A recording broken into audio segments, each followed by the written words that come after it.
How to create a new Yahoo email account. Hi everyone, it's Sophia to assist you today. Without any delay, let's jump right in. First, search login yahoo.com. You'll find this kind of screen pop up. Click on create an account.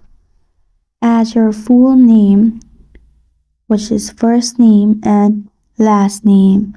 After that, add your new Yahoo email name.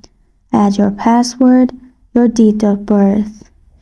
Then you need to add your phone number and get code on WhatsApp.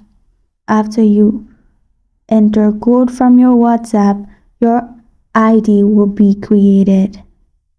And that's how you create a new Yahoo email account. Thank you for joining me today. If this video helped you out, please leave a like and subscribe for more. Got a question or want to suggest a topic? Comment below. I am Sophia signing off until next time.